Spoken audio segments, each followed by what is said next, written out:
বাংলাদেশের সাথে বাণিজ্যে বিধিনিষেধ আরোপের ফল যেন হাড়ে হাড়ে টের পাচ্ছে ভারতীয়রা। ঢাকাকে চাপে ফেলতে মোদি সরকারের নেয়া কড়াকড়ির বলি হচ্ছে দেশটির সাধারণ ব্যবসায়ীরা। ধস নামতে চলছে সেভেন সিস্টার্স এবং পশ্চিমবঙ্গের অর্থনীতিতে। মূল্য চোকাতে হচ্ছে খেটে খাওয়া মানুষদের। এ বিষয়ে মঙ্গলবার একটি ব্যাখ্যামূলক প্রতিবেদন প্রকাশ করে প্রভাবশালী ভারতীয় গণমাধ্যম দ্য ওয়ার, যাতে বাংলাদেশের সাথে বাণিজ্যের রেষারেষির ফলে ভারতীয়দের ওপর প্রভাব নিয়ে বিস্তারিত তুলে ধরা হয়। কয়েকদিন আগেই তৈরি পোশাকসহ বেশ কয়েকটি বাংলাদেশি পণ্য স্থলপথে আমদানি নিষিদ্ধ করে নয়াদিল্লি।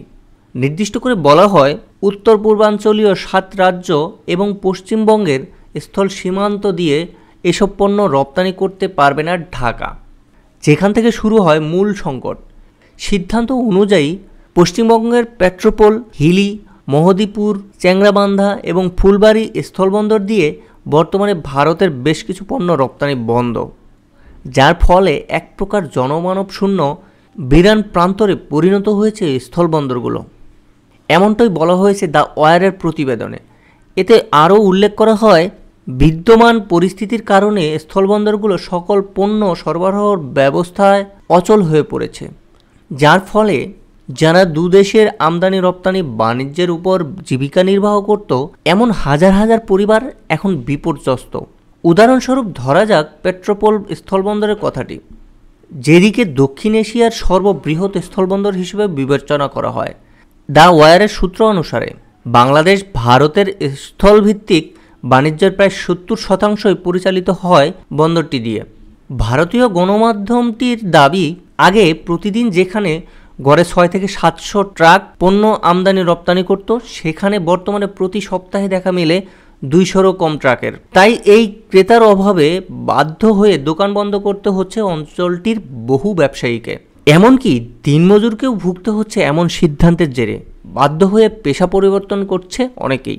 দ্য ওয়ারের তথ্য বলছে, বাণিজ্যিক ইস্যুতে দিল্লি ঢাকার সাম্প্রতিক রেষারেষির আনুমানিক 12 থেকে 15 হাজার শ্রমিকের মূল উপার্জনের উৎসটাই বন্ধ হয়ে যেতে পারে, যাদের মধ্যে রয়েছে দিনমজুর, ট্রাক ড্রাইভার, পণ্য খালাসি সহ আরও কয়েক ধরনের পেশাজীবী।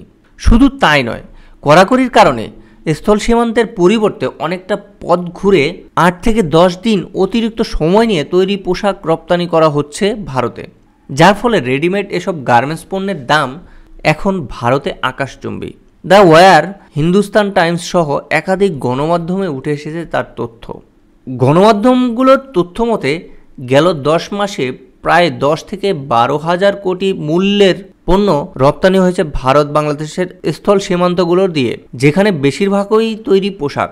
পশ্চিমবঙ্গের সবচেয়ে বড় ধর্মীয় উৎসব দুর্গাপূজাতে বড় ধরনের প্রভাব ফেলতে পারে বাণিজ্যের এই বিধিনিষেধ, কেননা রাজ্যটির বাজারেও রয়েছে বাংলাদেশি তৈরি পোশাকের আধিপত্য।